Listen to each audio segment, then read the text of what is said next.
Hey friends, this is Manisha Yadav. Welcome to PTS CAD expert. आज हम लोग लेके आए हैं स्टार्ट प्रो सीरीज का नेक्स्ट लेक्चर, जिसके अंदर हम पढ़ेंगे विंड लोड के बारे में कि विंड लोड किस तरीके से आपका अगर मैनुअली कैलकुलेट किया जाए तो किस तरीके से होगा, और इफ अगर हम लोग स्टार्ट प्रो के अंदर उसके एनालिसिस करें तो क्या क्या चीजें यहाँ पे हमारी इंपॉर्टेंट रहती है, उसके बारे में हम लोग डिस्कस करने वाले हैं। राइट। अगर मैं सिंपल उसमें बात करूं कि हमारा कोई भी स्ट्रक्चर होता है, राइट, तो स्ट्रक्चर के अंदर बेसिकली हमारे यहाँ पे dead load, live load and wind load and earthquake load are the main loads जो हमारे एक्ट करते हैं किसी भी बिल्डिंग के ऊपर। तो बिल्डिंग के ऊपर ये जो हमारे लोड्स होते हैं बेसिकली, ये हम लोग जैसे पिछले हमने प्रीवियस वीडियोस के अंदर देखा, मैंने डेड लोड को कैलकुलेट करना बताया था, लाइव लोड को अप्लाई करना बताया था with the help of IS 875 part 1 and part 2। तो उसके बारे में मैंने डिस्कस किया था, उनका कैलकुलेशन करके दिखाया था। अभी हम लोग जो डिस्कस करने वाले हैं वो हम करने वाले हैं विंड लोड के बारे में। तो आप अगर इसको प्रॉपर तरीके से एनालाइज करते हुए देखना चाहते हैं तो टिल लास्ट एंड तक इस वीडियो को जरूर देखिएगा। और अगर आपको हमारी वीडियोस अच्छी लगती है तो प्लीज चैनल को सब्सक्राइब कर लीजिए एंड बेल आइकन को प्रेस कर लीजिए ताकि आपको आने वाली वीडियोस के अपडेट्स मिलते रहें।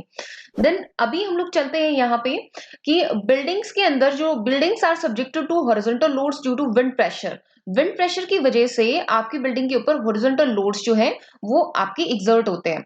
वो जो लोड्स है वो आईएस 875 पार्ट 3 के अंदर आपको प्रॉपर तरीके से उनका इवैल्यूएशन करने को मिलता है।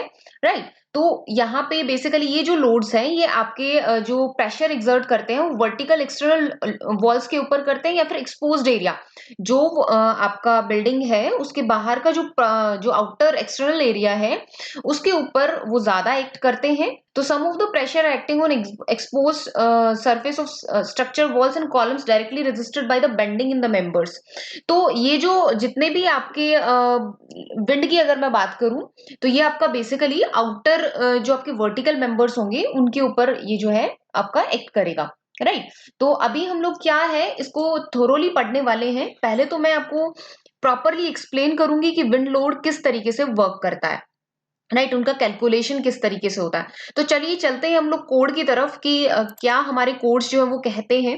बेसिकली अगर मैं इंडिया की बात करूं तो इंडिया हमारा 6 विंड लोड के हिसाब से 6 जोन्स के अंदर डिवाइडेड है।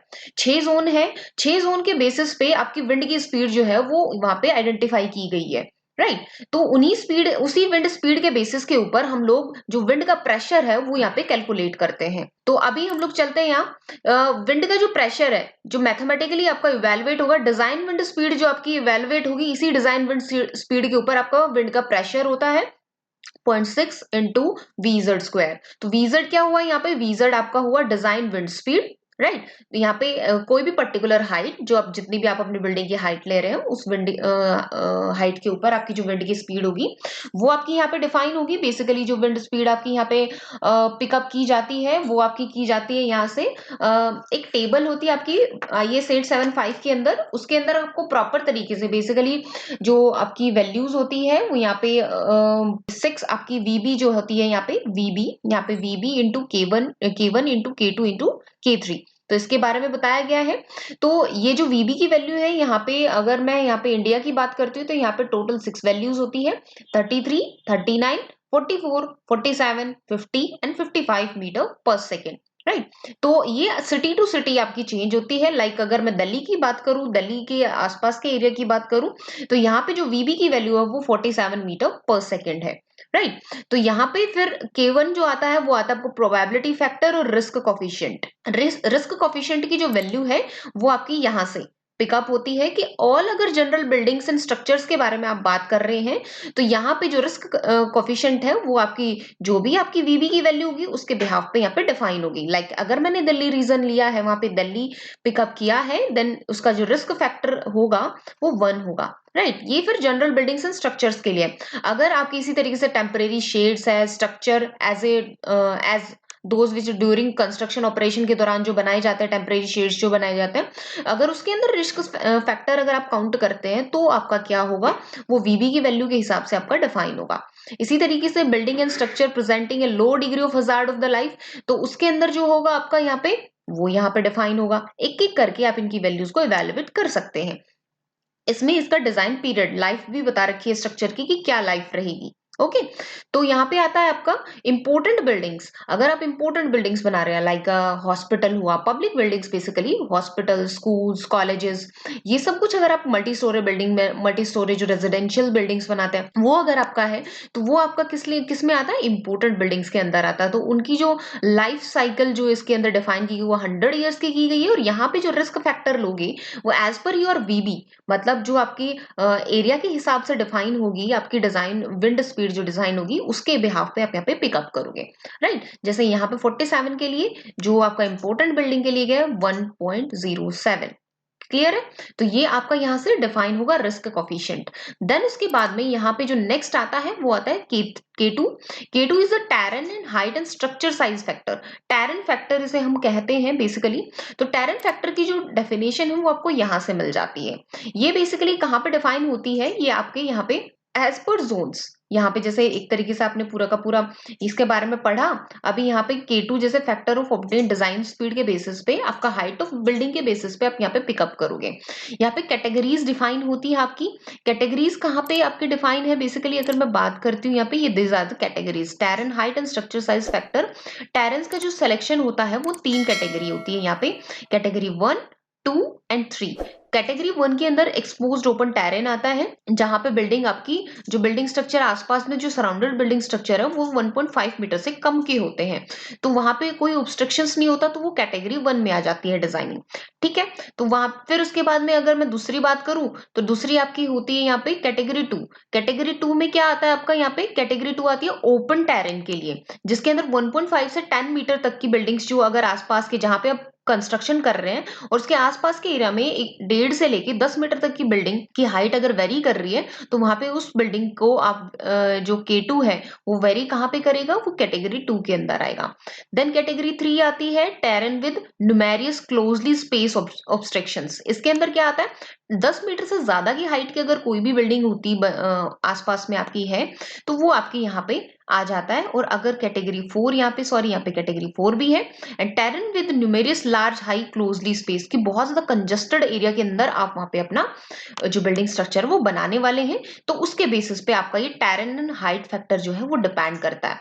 तो उसके बिहाफ पे आप यहाँ पे पिकअप करोगे। देखिए terrain category 1, 2, 3 and 4, these ones are the categories, right. तो यहाँ पे आपका A, B एंड C भी आता है basically. A, B, C are the factors which जो डिपेंड करते हैं आपके, लेट मी एक्सप्लेन। जहां पे क्लास ए, देखो ये क्लास ए है, बी है एंड सी है। ये बेसिकली क्या है, आपका लेंथ, विड्थ एंड आपकी हाइट, जो बिल्डिंग की हाइट है।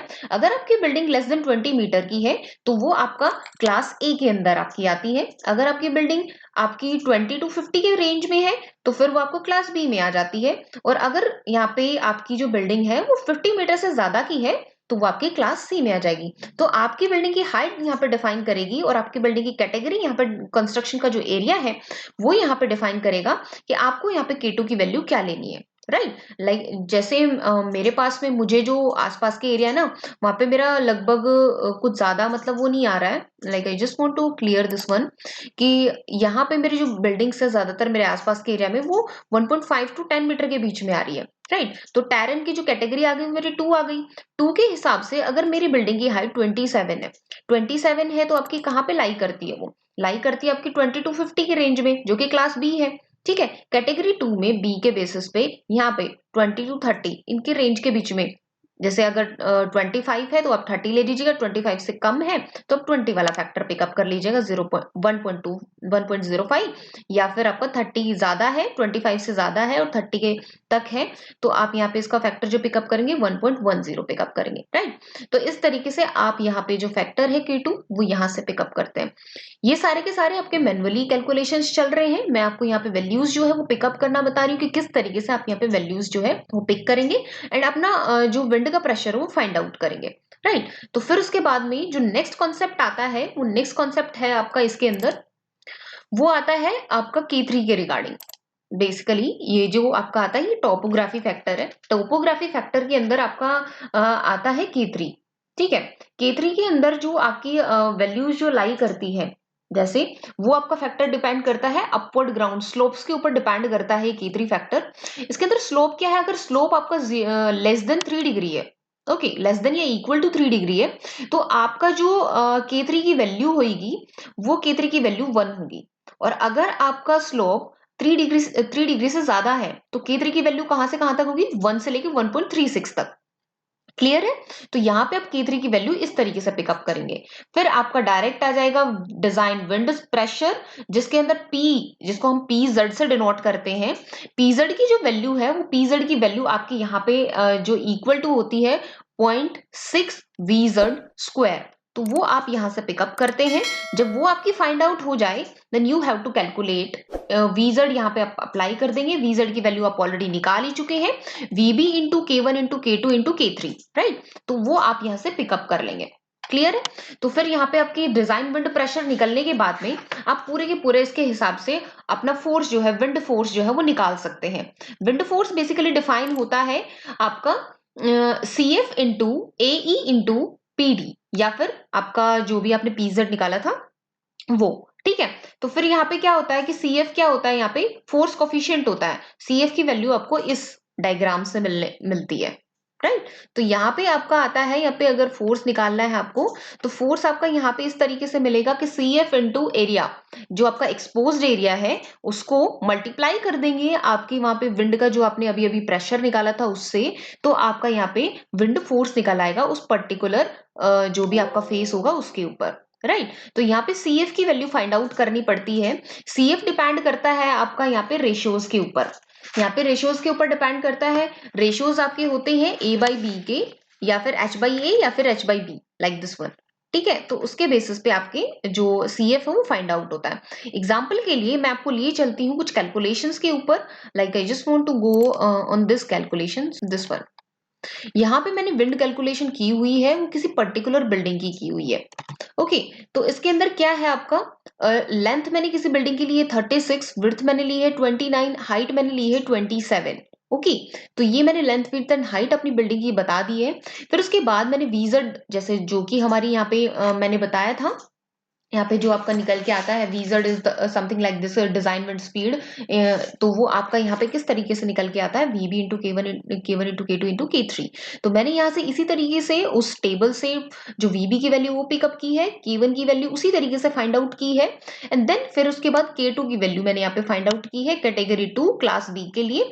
तो यहाँ पे मैंने हर एक लेवल के ऊपर पिकअप कर लिए कि 10 के लिए, 15 के लिए, 20 के लिए, 30 के लिए, इस तरीके से, राइट? अगर आपकी बिल्डिंग लाइक 30 मीटर, जैसे 27, तो मैं 30 मीटर का जो फैक्टर है वो पिकअप करूंगी, राइट? बट मैं हर एक इसकी हाइट के ऊपर आपको इवेलुएट करके बताऊंगी, तो वो मैंने इसलिए राइट डाउन कर लिया। फिर उसके बाद में यहाँ पे VZ की वैल्यू आपने फाइंड आउट कर ली, इन सारे फैक्टर्स को मल्टीप्लाई करके मैंने यहाँ पे जो मेरा स्लोप था वो 3 डिग्री से कम माना है, इस वजह से मैंने K3 की वैल्यू 1 अज्यूम कर ली है। अदरवाइज 1 से लेके 1.36 तक आप पिकअप कर सकते हैं अगर 3 डिग्री से ज्यादा की होती तो। फिर यहाँ पे कोफिशिएंट जो आपका CF है वो आपको फाइंड आउट करना है, जैसे कि मैंने उस फिगर के अंदर बताया था।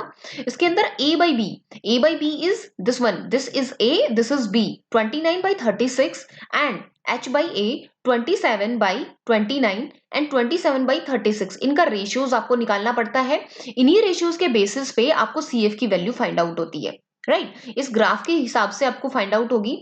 लाइक अगर मैं यहाँ पे A/B कर देती हूँ 8, 0.8, like I just go to this one, A/B की वैल्यू 0.8, 0.5 से 1 के बीच में कहीं लाई करेगी, तो फिर आपका यहाँ पे जो आपका यहाँ पे इस साइड में आपका वेरी करता है, वो आपका करता है H/B रेशियो या फिर H/A रेशियो। तो वो आप यहाँ पे निकाल दो H/B रेशियो, अगर यहाँ पे लेस देन 1 है तो आप ये वाला पिकअप करोगे। अब यहाँ पे क्या था हमारा H/B रेशियो 0.75, तो हम यहाँ पे, सॉरी वो ग्रेटर देन 1 के लिए टेबल थी, sorry for this, and this one is less than 1, तो आप ये वाली टेबल जो है वो पिकअप करोगे, राइट? तो यहाँ पे जो B की वैल्यू हो 0.5 से यहाँ के इस बीच में लाई करती है, एंड यहाँ पे H/B की वैल्यूज जो है वो लाई कर, लाइक यहाँ पे हाफ है, यहाँ पे इस तरीके से कम होती जा रही है। तो आप यहाँ से फाइंड आउट करेंगे उसकी वैल्यूज।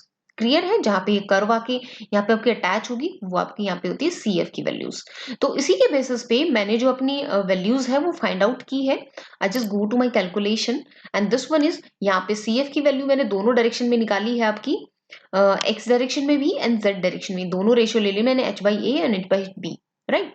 तो दोनों की वैल्यू निकाल के मैंने यहाँ पे एक्सपोज्ड एरिया, विंड फोर्स आप यहाँ पे आसानी से निकाल सकते हैं, CF को मल्टीप्लाई कर दीजिए अपने यहाँ से जो आपने यहाँ पे विंड स्पीड निकाली थी 0.6 इंटू वीजेड स्क्वायर, एंड फिर उसके बाद में यहाँ पे आपका एरिया एक्सपोज्ड, जो भी आपका एक्सपोज्ड एरिया, उसको यहाँ पे जो मैंने कैलकुलेशन की हुई है वो यहाँ पे की हुई है। देखिए मैंने पर्टिकुलर हाइट्स के ऊपर हर एक हाइट का मैंने डेटा उठाया है, K2 की वैल्यू उठाई है, VZ की वैल्यू मैंने यहाँ पे कैलकुलेट की हुई है हर एक हाइट के ऊपर।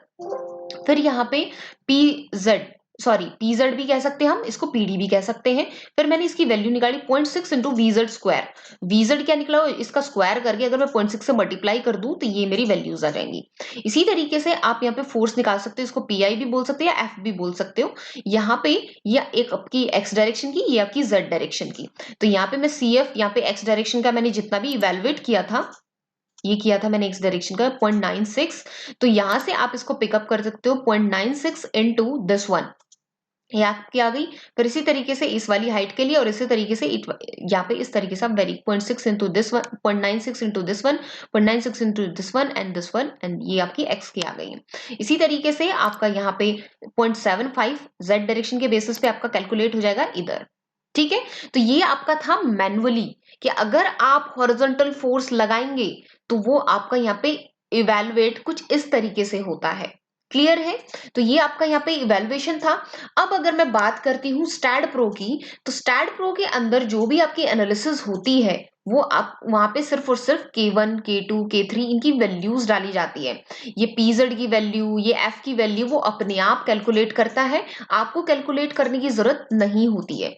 ठीक है, ये मैंने सिर्फ आपको इस तरीके से रिमाइंड करा है कि आपको कुछ इसका बेस जो है वो रेडी आपको क्रिएट हो जाएगी, किस तरीके से आपको पता चले कि रियल में जो आपका विंड का कैलकुलेशन है मैनुअली वो किस तरीके से निकलता है। और यहाँ पे सॉफ्टवेयर के अंदर अगर आपका बेस क्लियर होगा देन ही आप वहां पे फोर्सेस की वैल्यू अप्लाई करवा पाएंगे, अदरवाइज वहां पे आपको एक भी फैक्टर समझ में नहीं आएगा, आपको यही नहीं पता चलेगा कि किस चीज की वैल्यू कहाँ पे डालनी है। ठीक है, तो यहाँ पे अब आसानी से यहाँ पे समझ पाएंगे कि अगर मुझे यहाँ पे विंड एनालिसिस करवानी है तो किस तरीके से हम यहाँ पे विंड एनालिसिस करवाते हैं। तो हम स्टैट प्रो के अंदर चलते हैं, वहां पे हमें क्या करना पड़ेगा, पहले तो मुझे अपनी विंड लोड की डेफिनेशन बनानी पड़ेगी, देन मुझे वहां पे विंड लोड जो है वो वहां पे अप्लाई करवाना पड़ेगा। तो दोनों ही केसेस है, केस भी अप्लाई करने पड़े, केस भी बनाने पड़ेंगे एंड डेफिनेशन भी बनानी पड़ेगी। वहां पे आपको कैलकुलेशन नहीं करनी होगी, वहां पे सिर्फ वैल्यूज पुट अप करनी है। राइट, तो हम लोग चलते हैं स्टैट प्रो में। यहाँ पे मैं कुछ एक बिल्डिंग स्ट्रक्चर बना लेती हूँ। Just go to this one, मैं रन स्ट्रक्चर विजार्ड के अंदर जाती हूँ और कोई भी बिल्डिंग स्ट्रक्चर मैं यहाँ पे बना देती हूँ।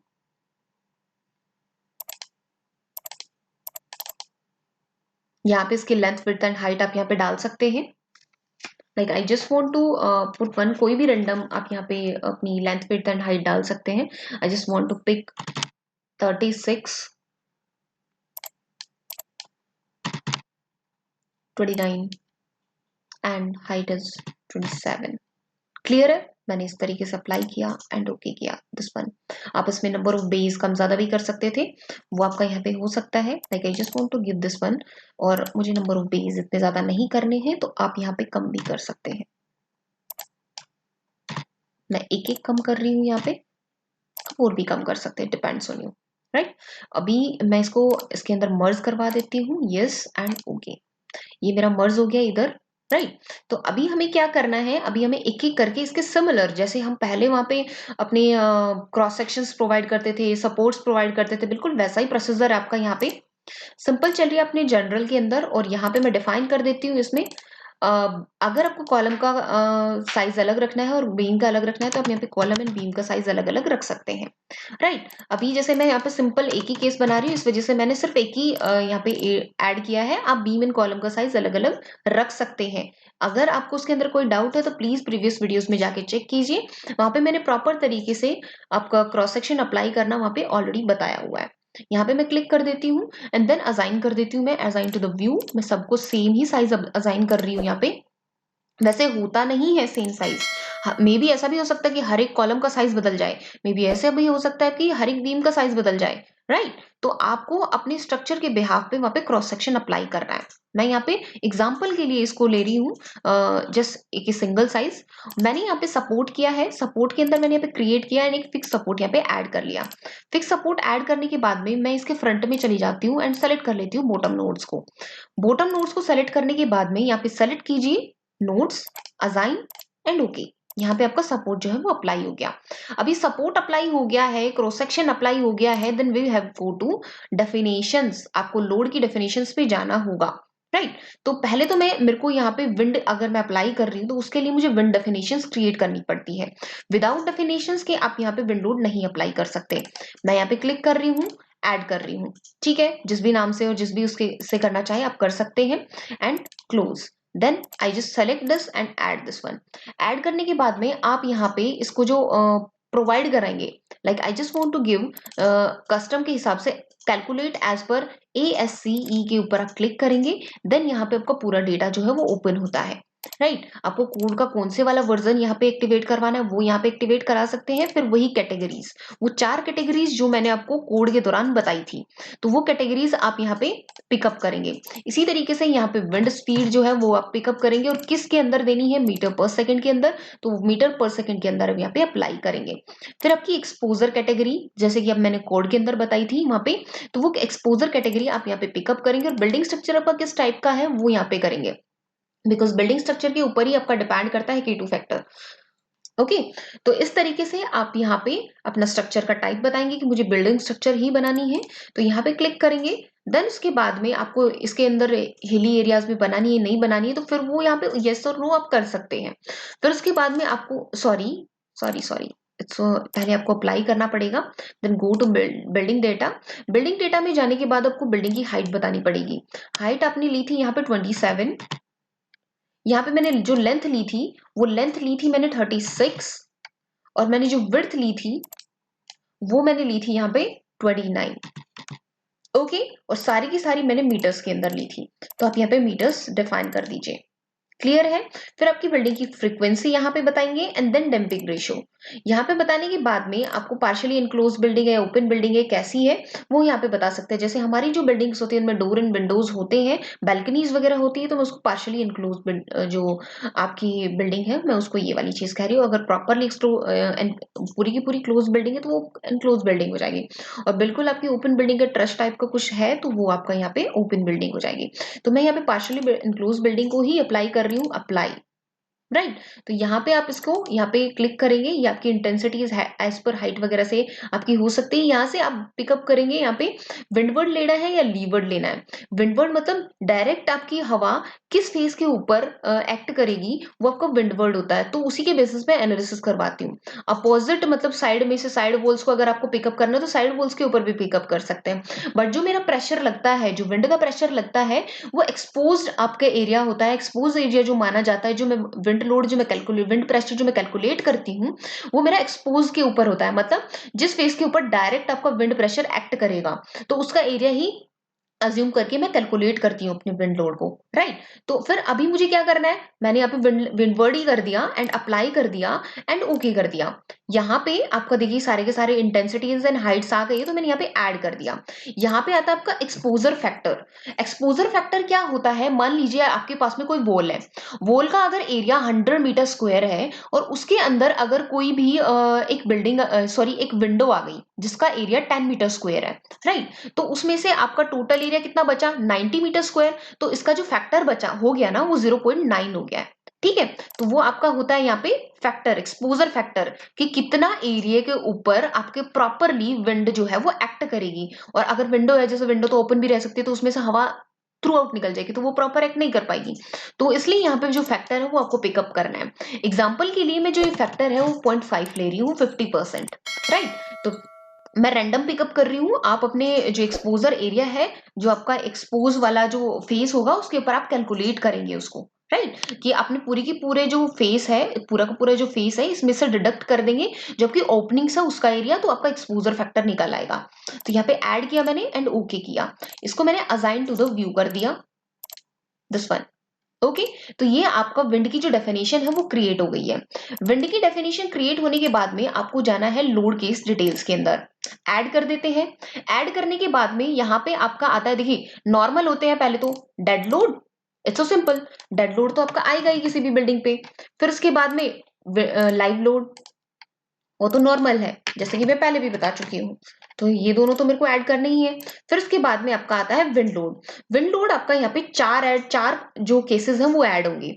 एक आपका पॉजिटिव एक्स डायरेक्शन में, एक आपका नेगेटिव एक्स डायरेक्शन में, एक आपका हॉरिजॉन्टल, ये क्योंकि हॉरिजॉन्टल फोर्सेस होते हैं इसलिए यहाँ पे वाई डायरेक्शन में नहीं लगते, ये एक्स एंड जेड डायरेक्शन के अंदर ही लगते हैं। तो एक तो positive x and negative x, एक आपका positive Z and negative Z. Okay, तो यहाँ पे मैं डाल देती हूँ यहाँ पे x, negative x, Z, sorry,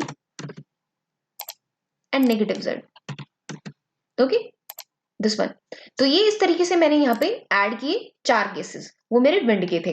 अभी डेड लोड के अंदर तो एज यूजुअल जैसे मैंने सेल्फ वेट ऐड कर दिया, जो भी आपके डेड लोड के केसेस होते हैं वो यहाँ पे ऐड कर सकते हो। लाइक मेरे को यहाँ पे -3 किलो न्यूटन का लोड लगाना है। इसमें जो रेंज थी मेरी, ये थी, मेरी हाइट थी 27 है ना, तो 27 मैंने ऐड कर दिया। जस्ट लाइक दिस मैंने डेड लोड इसका ऐड कर दिया है, यहाँ पे क्लिक किया और असाइन टू द व्यू कर दिया, सेल्फ वेट मेरा अप्लाई हो गया इस तरीके से। क्लियर है। फिर उसके बाद मैं यहाँ पे आती हूँ लाइव पे। लाइव पे आने के बाद में यहाँ पे मैं क्लिक कर देती हूँ, ऐड कर देती हूँ इसको। यहाँ पे एक और लाइव लोड मैंने फ्लोर लोड जो है उस तरीके से ऐड किया। फर्दर सारे के सारे कंडीशंस के अंदर अप्लाई करेंगे आप, डेड लोड के अंदर, लाइव लोड के अंदर, सारे के सारे जो भी जैसे मैंने प्रीवियस वीडियोस में डेड एंड लाइव लोड को इन डिटेल एक्सप्लेन किया है, तो प्लीज उन वीडियोस के अंदर जाके चेक कीजिए। Analysis with the help of A building and dead load and live load, उसकी प्रॉपर मैंने मैनुअल कैलकुलेशन भी बताई हुई है। तो उनको इन डिटेल अगर आपको जानना है तो प्रीवियस वीडियोस में जाके चेक कीजिए। अगर आपको इस तरीके की जैसे जो भी वीडियोस अगर आपको चाहिए तो वो आप यहाँ पे यूट्यूब चैनल के ऊपर जाके चेक कर सकते हो। और आने वाली वीडियोस के लिए आप, हम इस तरीके कंटेंट इन डिटेल में आपको देते रहेंगे, तो उसके लिए आप बेल आइकन को प्रेस कर लीजिए ताकि आपको आने वाली वीडियोस के अपडेशन मिलते रहें। तो अभी मैं यहाँ पे -2 किलो न्यूटन ले रही हूँ लोड, और 27 हाइट के ऊपर ले रही हूँ। फ्लोर लोड ही मैं ऐड कर पा रही हूँ बेसिकली, आप कुछ भी जैसे ऐड करवा सकते हैं यहाँ पे, अपने सारे डिटेल्स के साथ में ऐड करेंगे। फिर यहाँ पे आपका आता है ये विंड लोड। विंड लोड के लिए आप जाएंगे इसके अंदर और यहाँ पे आपका मिलेगा wind load.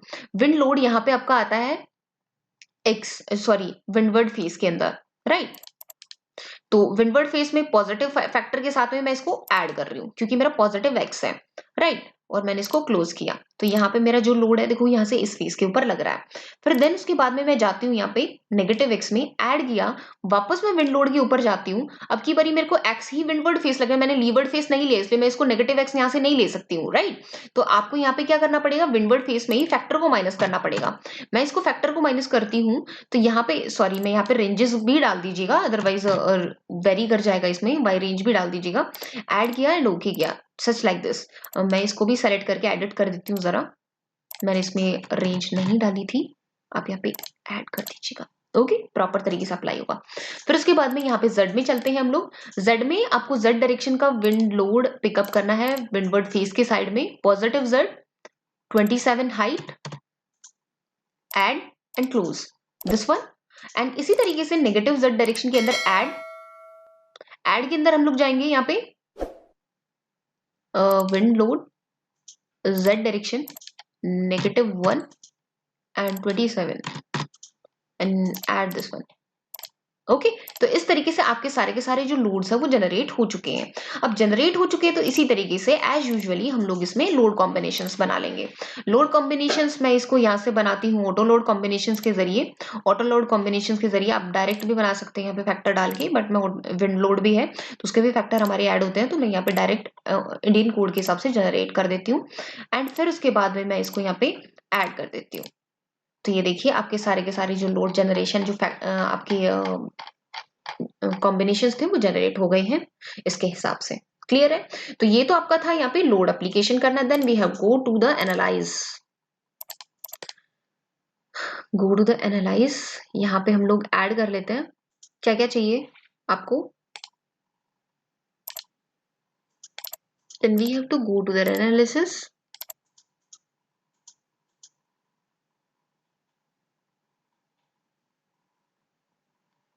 And this is the output result.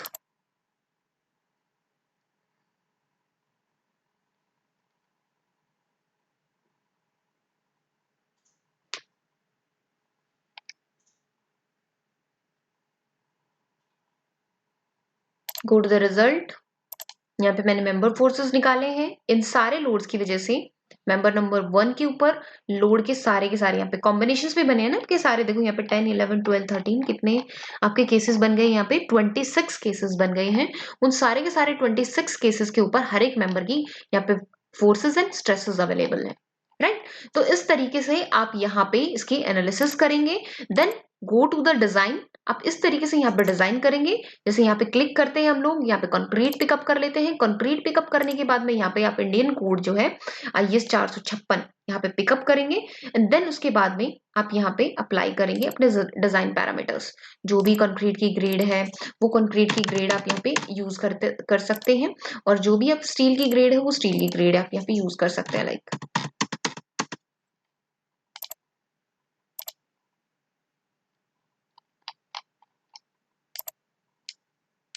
assign to the view, assign to the view, okay. Commands में design of a beam, design of the column, take off में निकाल सकते हो। Go to this one, design of the beam के लिए आपको select करने पड़ेंगे सारे horizontal members, beam parallel to x, beam parallel to z, assign to the selected beams, and column के लिए सिर्फ और सिर्फ आपके y डायरेक्शन के members, select, assign to the selected beams, okay. तो इस तरीके से आपका यहाँ पे एनालाइज होगा। देन उसके बाद आप यहाँ पे एनालाइज पे वापस कर सकते हैं सेव करके, एंड आपके पास में सारे के सारे जो भी आपके एलिमेंट्स हैं वो सारे के सारे आपके यहाँ पे आ जाएंगे। Go to the output file, done, and go to this one results. Result के अंदर आप यहाँ पे जो डिजाइन आएगा कंक्रीट डिजाइन, उसके अंदर यहाँ पे फाइंड आउट कर सकते हैं इन सारी चीजों को। तो ये आपका एनालाइज होके आपका PDF बन रहा है। यहाँ पे रिजल्ट के अंदर कंक्रीट के अंदर हम लोग चलते हैं, तो ये देखिए ये आपका जो टोटल बार्स आपके आने थे वो बार्स आपको पता चल जाएगा इधर, और कितना आपका कंक्रीट यूज होना है वो आपका पता चल जाएगा। हर एक मेंबर की आपको यहाँ पे डिटेल्स जो है वो आपको यहाँ पे पता चल जाएगी। क्लियर है? तो इस तरीके से आप यहाँ पे एक एक करके सारे के सारे एनालिसिस होगी, किस तरीके से आपका विंड लोड ऐड होता है वो पता चल जाएगा आपको। यहाँ पे किस तरीके से आप यहाँ पे डेड लोड एक्ट करते हैं, तो इस ये सारा का सारा प्रोसीजर होता है आपको विंड एनालिसिस करने का। आई होप कि आपको सब कुछ समझ में आ गया होगा। अगर फिर भी अगर आपको कोई डाउट होता है तो प्लीज कमेंट बॉक्स में कमेंट कीजिए, you surely we will help you. और अगर आपको हमारी वीडियोस अच्छी लगती है तो प्लीज चैनल को सब्सक्राइब कर लीजिए एंड बेल आइकन को प्रेस कर लीजिए। और अगर आप इन डेप्थ इसके बारे में और भी अच्छे से ट्रेनिंग लेना चाहते हैं तो ट्रेनिंग के रिगार्डिंग आपको बात अगर करनी है डिस्क्रिप्शन बॉक्स में जाके कॉन्टेक्ट के ऊपर कॉन्टेक्ट कर सकते हैं, राइट। तो अभी हम लोग आज मैं चलती हूँ, नेक्स्ट वीडियो के साथ मिलते हैं। Thank you so much, bye bye, take care.